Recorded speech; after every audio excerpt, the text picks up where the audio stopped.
I mean, come on. How many of you were blessed last week by Mother's Day here at Crossroads? Come on. We had lots and lots of ladies and lots of people come through the building last week. It was a powerful time. And y'all got charcuterie dessert boxes. And it was great because you dessert it. Okay. I think it literally said it on the box. I think it said it on the box. But you're like, I didn't see the boxes. I got straight to the goodies. Yeah, I did too, because my wife gave me a box of goodies. Anyway, Father's Day is coming. All right. Also, I do want to say this. Just take a second. Man, I know that lots of people are going to the race next week, and that's great. I know that like 500,000 people will be out there. That's super awesome. But I do know that our students would love to see you here at Student Sunday next weekend. And I promise you, if you're like weighing the two, Student Sunday, Indy 500, there's going to be many more Indy 500s, all right? There will still be many more Student Sundays, but I don't know if there'll be many more opportunities for you to hear Jeannie Mayo come and drop a fire word. And I'll tell you, I know some of you probably don't know who that is, but Ashley talked about her a little bit last week. If there are only a handful of people on this planet that we could probably give credit and contribute to the fact that we're still doing full-time ministry, Ashley and I. And she is one of those people, because in some very dark times that we walked through, she walked alongside of us and never doubted. She believed in us, and she's always been there for us. And so I would love, if nothing else, I would love for you just to come to hear her, because it will be a treat. It will be awesome. So please come. We would love to have you here. If you go to the race, we'll pray that you don't get sunburnt. But you won't get sunburned in here. I'm just saying. Okay, all right. Anyway. Hey, today, we are all here today, and it's going to be a beautiful time together, and I armed you. You're right, Ashley. I armed you all with rocks. So they'll make sense. I promise it'll make sense by the time we're done this morning. Because we're going to talk about a story. We're going to peel back a little bit of the story in the Bible. It's a true story. It really did happen, all right? Coming out of the Old Testament. It's a story that probably many of you know. If you grew up in church, even just like you just started going to church, you probably knew about this story from a very young age. And if you don't know about it, you're here this morning, you're watching online, you're like, I still don't know who you're talking about. That's okay. That's why we're here. We learn about these things together. But the story comes out of 1 Samuel chapter 17. And the story is David and Goliath. David and Goliath. I know. Some are like, I love David and Goliath. I do too. We're going to take a look at some of the important people like Saul, David, Goliath. He's a big guy. It's hard to miss him. We're going to take a look at all those people. But we're also going to take a look at probably the thing that had the largest impact in the story. Did you get it? First service didn't either. It's the thing that has the largest impact in the story. Okay, the rock. We're going to talk about the rock. That's right. Before we do that, I want to set the stage before we get into chapter 17 of 1 Samuel. I want to set the stage to let you know, give you some context about what we're looking at this morning. See, the Israelites and the Philistines, they had been waging war for years, like always at each other, fighting back and forth. And actually, 2 chapters before where we're going to read out of today in 1 Samuel 15, we see that King Saul, who was the king of the Israelites, he was told that he needed to wage war against a people group called the Amalekites. And not only just wage war, but utterly destroy them. Like nothing left of the Amalekites. Wipe them out. But Saul had a different idea. And so what he did was he let the best cattle, the best sheep, the best goats live. And he was told not to do this, but he also let King Agag, the king of the Amalekites, live. He was told to end his life as well. But he was disobedient. And so the prophet Samuel came to visit Saul. It's like when dad shows up and you know you're in trouble. Like start making excuses. Like, yeah, it was great, but dad's not happy. And And that's what Samuel was. He came in and Saul knew he was in trouble. And what Samuel said to Saul was that, hey, because of your disobedience, God is going to lay over you a tormenting spirit. Now, in that day and age, it was tormenting spirit, but we probably could identify that coming out looking a lot like crippling depression, fear that just strickens you, and then anxiety, a heavy amount of anxiety. Like he couldn't function. He couldn't function. The second thing that Samuel told King Saul was that because of his disobedience, that God had removed the bloodline of the kingship from Saul's family and had placed it somewhere else. Ironically, kind of at the same time, a young man by the name of David was introduced to Saul, and when Saul would have these bouts of anger, depression, and anxiety, the only thing that calmed Saul down was when David played music for King Saul, and it calmed him down. Ironic, because without Saul knowing, David was actually the one that was anointed the next king of Israel, and the bloodline of the kings would run through David's house. It's crazy, but that's setting the stage. So all of that set, all right? So word is spread throughout the land that Saul is having problems. And so that makes the Philistines feel like, hey, we can take our shot now. We can take our shot. Let's get him while he's down. And so they then come out to face the Israelites. And we're going to pick up in 1 Samuel chapter 17, verse 1. And it says this: the Philistines now mustered their army for battle and camped between Soko and Judah and Azekah at Ephesus Demim. Saul countered by gathering his Israelite troops near the valley of Elah. So the Philistines and Israelites faced each other on opposite hills, with the valley between them. Then Goliath, a Philistine champion from Gath, came out of the Philistine ranks to face the forces of Israel. He was over 9 feet tall. He wore a bronze helmet, and his bronze coat of mail weighed 125 pounds. He also wore bronze leg armor, and he carried a bronze javelin on his shoulder. The shaft of his spear was as heavy and as thick as a weaver's beam, tipped with an iron spearhead that weighed 15 pounds. His armor bearer walked ahead of him carrying a shield. Goliath stood and shouted a taunt across to the Israelites.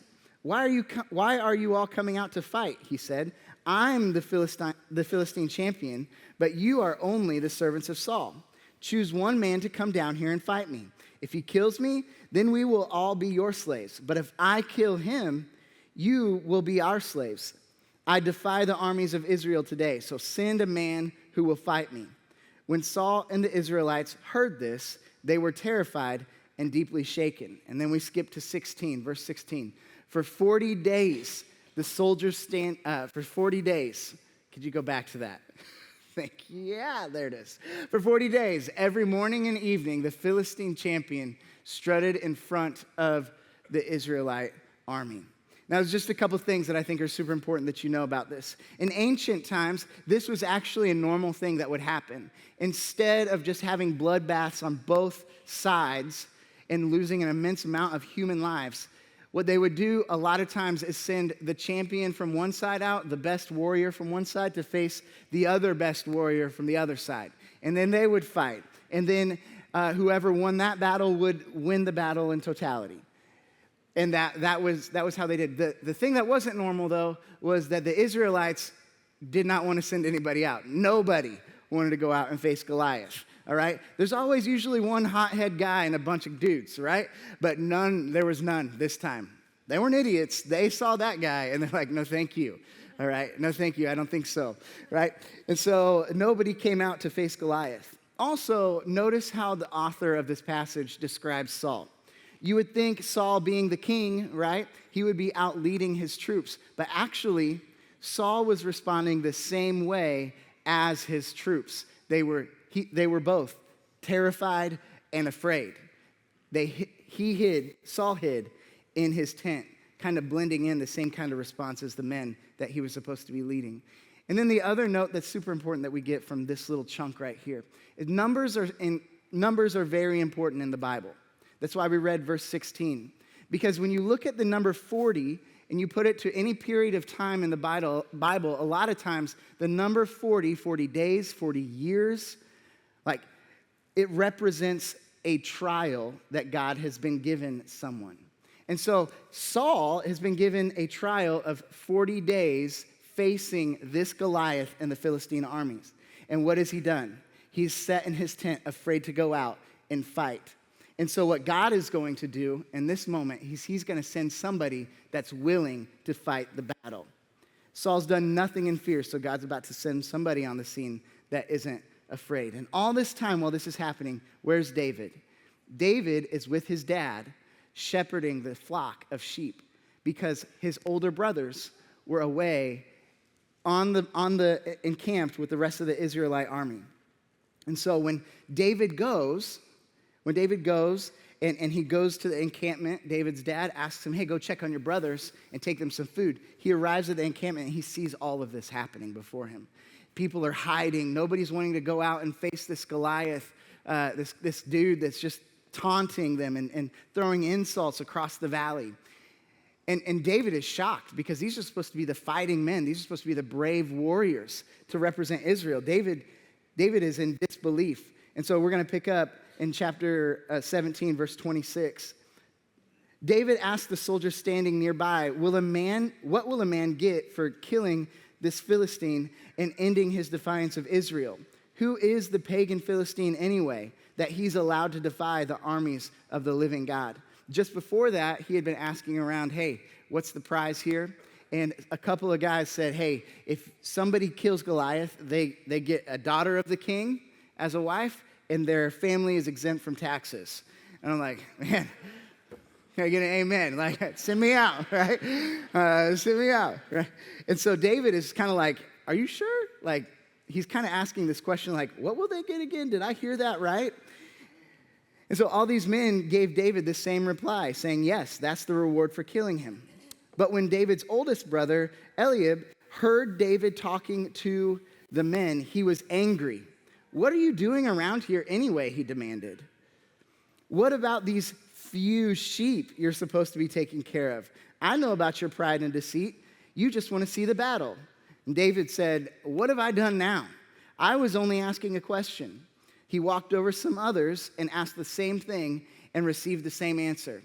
And then King Saul heard about the question that David was asking and had David brought to him. Some people get hung up right here, but I like because of David's brother's response to him. Well, and you would think maybe was David not a good guy? Like David had a heart like after God. David was a guy after God's own heart, you know? Like so what's going on? Well, also remember that just several chapters earlier, David's older brothers were at the house when Samuel came and anointed him as king. And so they all stood and they watched the most unsuspecting brother be anointed king when there were better candidates for it standing in the line of brothers. And so I think he's probably just a little bit bitter about the fact that his brother is going to be king, and he's still just taking it out a little bit. And so when David comes before Saul he assures Saul first that, hey, we're going to defeat this guy. I'm going to go out and do it. Nobody talks to my people like that. Nobody talks about my God like that. I'm going to go out and I'm going to take care of it. And so what does Saul do? Saul tries to outfit him in his own armor and his own stuff. But David realized that he could not go out and he could not fight Saul dressed like somebody else. And so I think I skipped ahead a little bit, but that's okay. Hang with me. All right, so we're going to pick up in 34, verse 34. It says this, but David persisted. I have been taking care of my father's sheep and goats, he said. When a lion or bear comes to steal a lamb from the flock, I go after it with a club and rescue the lamb from its mouth. If the animal turns on me, I catch it by the jaw and club it to death. I have done this to both lions and bears, and I will do it to this pagan Philistine too. For he has defied the armies of the living God. The Lord who rescued me from the claws of the lion and the bear will rescue me from this Philistine as well. And so this is kind of like a response to Saul being in hiding and terrified and afraid. He's like, hey, Saul, guess what I've been doing? I've been shepherding my flock of sheep, and I go after bears, and I go after lions. What are you doing, Saul? You're hiding in a tent. You're hiding in a tent. And so this is where Saul tries to fit him in his own armor. And David says, no, I don't think so. I'm going to just go ahead and take my staff, my rocks, and my sling, and I'm going to go out and face Goliath. Let's pick up right here. This is the last chunk. Goliath walked out towards David, this is verse 41, with his shield bearer ahead of him, sneering in contempt at this ruddy-faced boy. Am I a dog, he roared at David, that you come at me with a stick? And he cursed David by the names of his gods. Come over here, and I'll give your flesh to the birds and the wild animals, Goliath yelled.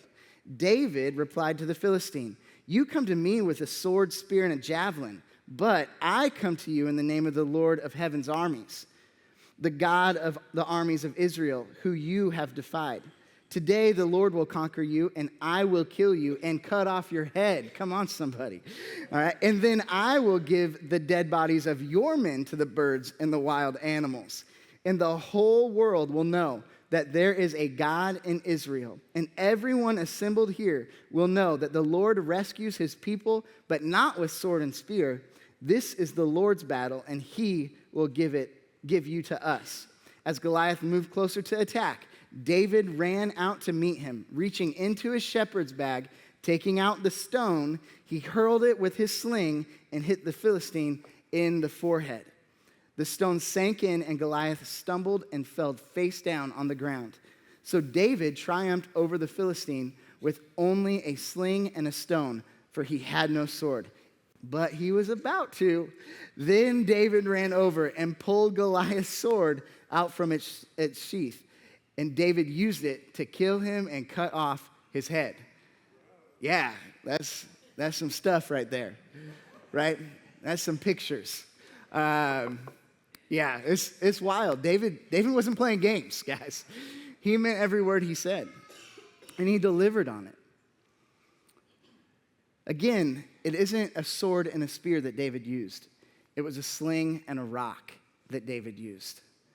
I was reading a commentary the other day about this passage of Scripture, and what was interesting, it was something that was pointed out in that commentary that I had never really thought of before.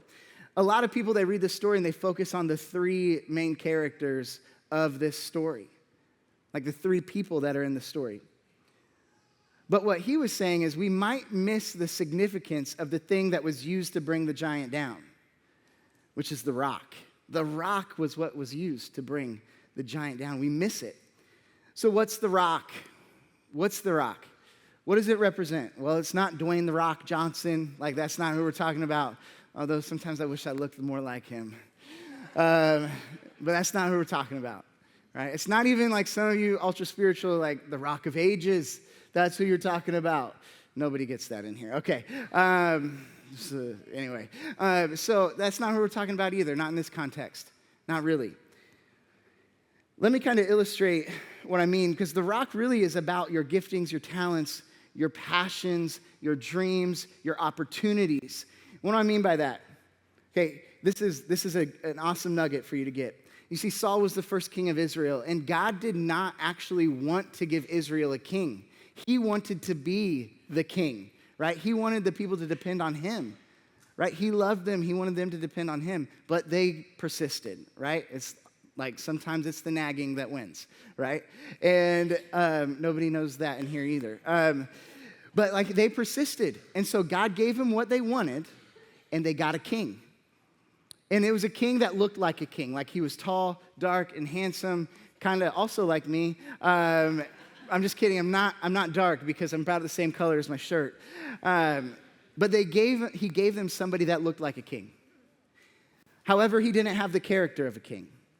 And that was a big problem. That was a big problem. The other thing about Saul that's important to know is that Saul was from the tribe of Benjamin. And the tribe of Benjamin had some really awesome fighting men in it. However, like if you were to equate their style of fighting, it would be like small arms combat tactics, similar to like maybe like Navy SEALs or like the Army Rangers, they go in kind of covertly and they'd take out the enemy and nobody would even know until they wake up the next morning, they're all dead, right? Like that's the kind of fighting style that they use. Small arms, hand-to-hand combat, and then also they were expert slingers. Expert slingers. They would take a rock, they'd whip it, and they'd hit it right on a dot. Like, they were the expert slingers. David would have known that about Saul. David would have known that Saul was probably a better slinger than him.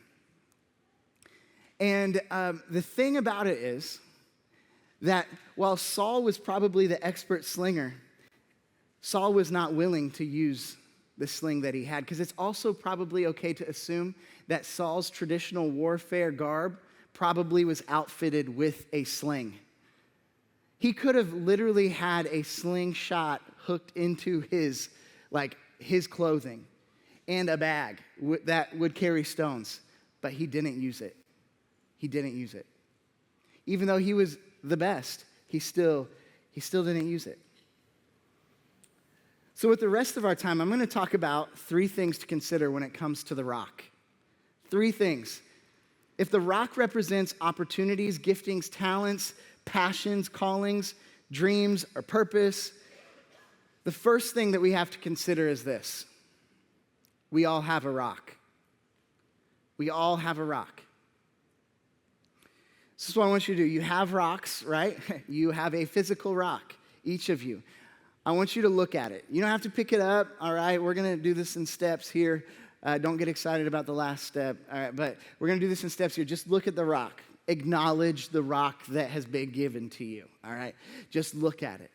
You all have a rock, not just in physical form in this room, but spiritually, each one of you has been outfitted with a rock. You all have been given a gift. You've all been given an opportunity. You all have been given a calling. You all have been given a purpose. And while each of you have been gifted with something, it doesn't look the same as somebody else's. 1 Peter chapter 4, verse 10 says this: God has given each of you a gift from his great variety of spiritual gifts. Use them well to serve one another. Romans chapter 12 talks about how different your gift is from somebody else's. It says, in his grace, God has given us different gifts for doing certain things well. So if God has given you the ability to prophesy, speak out with as much faith as God has given you. If your gift is serving others, serve them well. If you're a teacher, teach well. If your gift is to encourage, be encouraging. If it's giving, give generously. If God has given you leadership ability, take the responsibility seriously. And if you have a gift for showing kindness to others, do it gladly. Like I said before, Saul probably could sling a rock with the best of them. But David would have definitely known that Benjamin warriors equals perfect slingers. And David equals somebody that has done it as a shepherd and got pretty good at it. That was the extent of his proficiency of slinging a rock. He would have known that Saul would have been better. But what would have happened if David would have begun that comparison spiral that you and I like to go through in our life, where we start comparing the things that, the giftings that we have with somebody else's giftings, and how that person looks probably like better fit for the job, or like maybe the thing that I do isn't as good as the thing that somebody else does. And we start to spiral down this thing. What would have happened? We would have probably been reading a story called Saul and the Philistine giant that now rules over Israel instead of David and Goliath, right? Our lives look a whole lot different because we compare our rock to somebody else's rock. None of your rocks look the same, right? None of them look the same. I'll say it like this. If you're taking notes, you could write this down. Comparison is the self-dequalifier of God's purpose realized in our life. Because I think sometimes we think that other people think the same story that we're telling ourselves is true. But can I tell you something? Nobody cares. Nobody's thinking that. They're worrying about their rock and somebody else's rock, comparing all their stuff. Nobody's thinking that. You know where you're thinking that? You're thinking that in your head. God has gifted you with something for you to do. I'll say it like this. Your rock will get the job done that God has for your life. Your rock that God has given you will get the job done for your life. That is the truth. Quit comparing your rock to somebody else's. We all have a rock, and it's all meant for us specifically. All right, second thing to consider, talking about your rock, is you got to pick up your rock. Okay, now you can pick up your rock. Pick up your rock. You can hold it in your hand if you're taking notes. Maybe like put it in your lap or something. David had other options to fight Goliath with. He had other opportunities. Saul actually tried to share those other options, those other weapons. He tried to share those with David. But David knew that the only way he was going to successfully defeat this giant was if he actually picked up his rock that was purposed for him to use. Little side note here that I think is important to add is some of us are really so desperate to see our dream or our idea or our impact come to pass that we tie ourselves to someone else's armor or weaponry that we aren't meant to pick up. That we try to tie ourselves to somebody else's rock or somebody else's weaponry that doesn't fit us. God has something different specifically for you that you don't have to tie or use of anybody else's. He has something specific for you to use. So just pick up your own rock. 1 Samuel chapter 17, verse 40 says, he picked up 5, what's the next word? Smooth. We'll say it again. Better participation, okay? He picked up 5. That was really good. All right.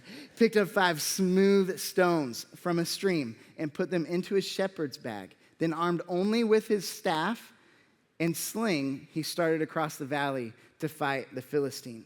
I know this might be silly. This might be a silly English lesson, but what is the word smooth? It's a describing word, right? And what are describing words called? Adjectives. Very good class. They're adjectives, right? And so we've got to start figuring out. Some of you already know this. Some of you, the moment I started comparing the rock to your giftings and your opportunities and your talents and your calling and your purpose, you already know exactly what that is. Some of you, like, you've never thought about it like this. And you need to start thinking about, hey, what's my rock? Because God's given you a rock. You have to start putting a name to your rock a little bit. What's the rock you're picking up? What's the gift? Maybe it's a dream. What's the purpose or the call? What's the rock that God's placed before you to pick up, place in your bag, and to go face the world that he has you living in? Because we each have one. And we need to each pick up our own rock and then go out and face the world that he has for us to face. And then once you pick up that rock, what's the next thing that you do? Okay, like 3 people got it. All right, what's the next thing you do? The third thing you do is you throw the rock. You throw the rock. Now, I'm not saying you're going to pick up this rock and throw it at me. Okay, these things hurt.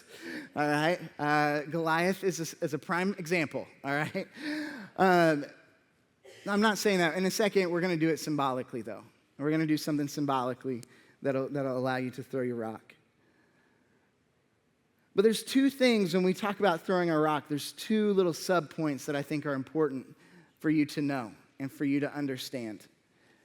The first is this, that usually your rock is meant to oppose adversity or our adversary.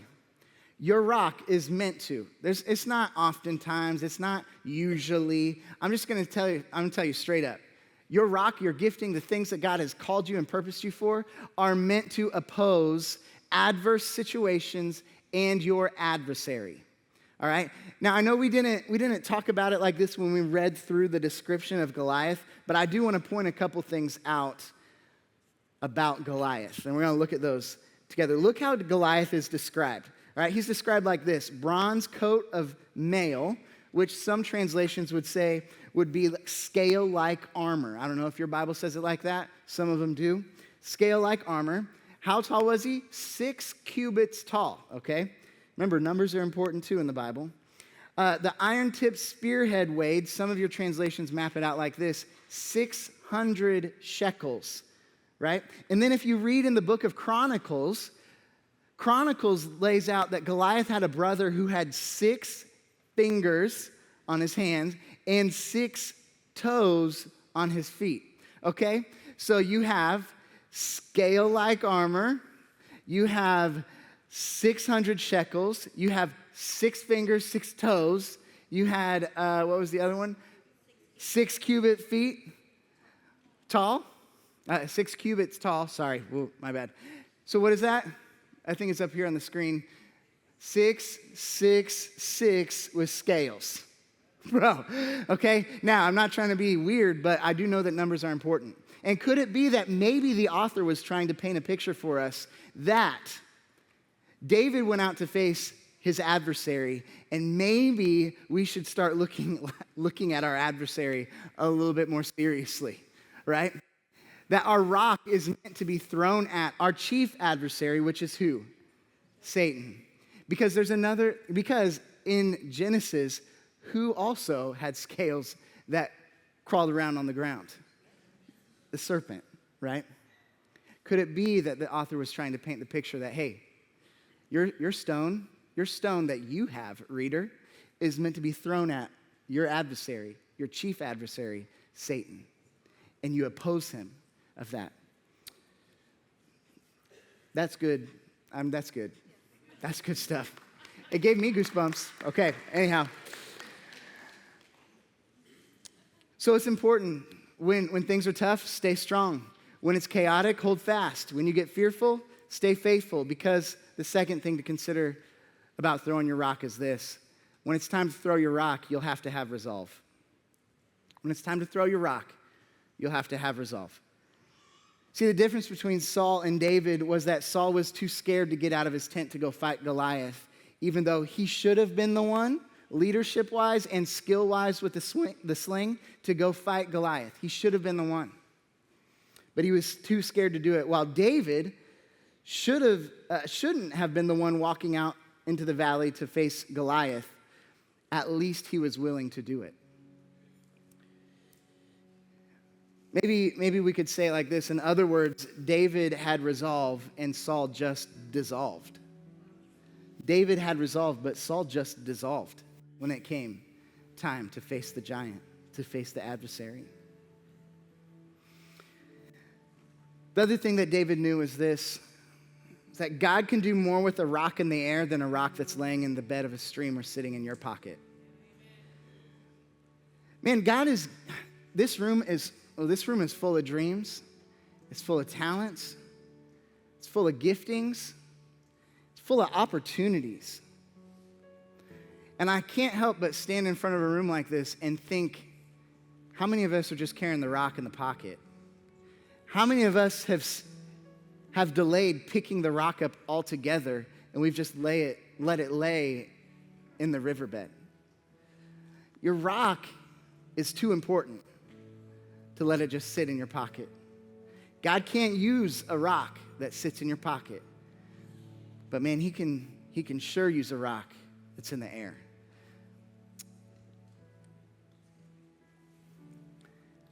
If you know what your rock is, then you got to start throwing it. Because you're here on this earth to throw your rock, and it doesn't matter how gifted you are.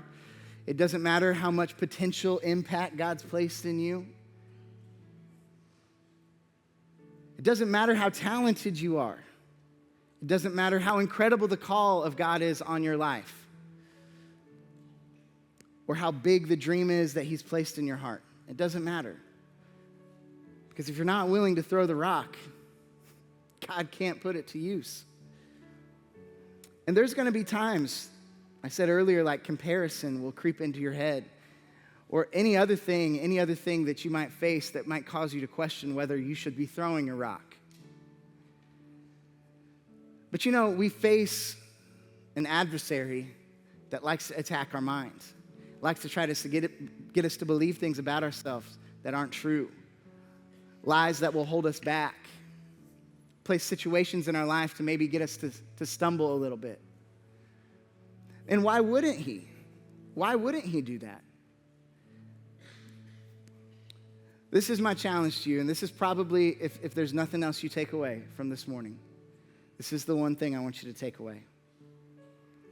When the enemy comes after you, because he will, when you go to throw your rock, he absolutely will. You just remind him that your rock is meant for his head. You just remind him that your rock is meant for his head. So you have your rock in your hand, right? And worship team, you can come out. Just a second, we're going to respond by symbolically throwing a rock. Okay?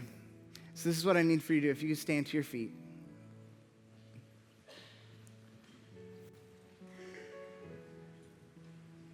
Some of you might be standing in here today and you might think to yourself, like I said earlier, you know exactly what that is. Some of you, you may be a little less clear about what your rock is, what your purpose is, what are the talents and the giftings that you might have, God might have for you. We have this thing, it was talked about during the Crossroads News. It's called Growth Track. And there's this really awesome opportunity for you to go through Growth Track. And when you go through Growth Track, there's a week in Growth Track where literally you take a spiritual gifts assessment. And by answering some questions, we're able to kind of help you determine what might be some possibilities that God's gifted you spiritually in. And also on top of that, man, there's an awesome personality test that also you can take in order to find out maybe how God's given you a personality that might that might support those giftings.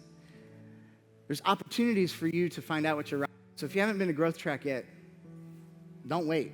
Sign up. Get there. Next month starts first Sunday of the month, session number 1. Go to Growth Track. For those of you in the room, I believe this can happen too right now. And second, we're going to pray that God will reveal what the rock is in our life. What it is that is our rock, so that we can go out and we can throw it. And so after I pray, there are Sharpie stations all across. Like there's some up here, there's some in the back, behind the chairs over here where the communion was. Up at the top too, there's some up there, over here by the sound booth. Got Sharpie stations all over the place because, listen, I'm a youth pastor at heart. I'm still actually a youth pastor. Yeah, but it's just hard. It's hard for me not to do these things. I want us to put some action to this. And I want you to grab a Sharpie in just a minute. And I want you to have a time between you and Jesus where you allow him to speak to you. Maybe he needs to remind you what your rock is. Maybe you already know what it is. Maybe you need to ask him what your rock is. But I want you to write that down. Maybe it's 1 word, 2 words, maybe a short phrase. And I want you to keep this rock, put it somewhere where it's reminding you every single day what your rock is. Okay, we're going to do that. The worship team's going to come. They're going to sing a portion of this song. Don't leave yet. We're almost done. I promise I won't keep you long. But don't leave yet, because we're going to pray together and we're going to give our rocks to God together before we all leave, okay? All right, worship team. Heavenly Father, I thank you that you have given each of us a purpose. And maybe in this moment right now, Holy Spirit, you would speak to us, maybe even just a still small voice, a reminder of the rock, the purpose, the gifting, the calling that you've placed inside of every single one of us. You have purpose for each of us in this room. Remind us of what that is. Speak to us as we go and we find a Sharpie to write that down on our rock so that we can step into action and throw it to defeat the enemy in the world that you've given us to face. Go ahead, find a Sharpie. Let's spend some time throwing our rock together.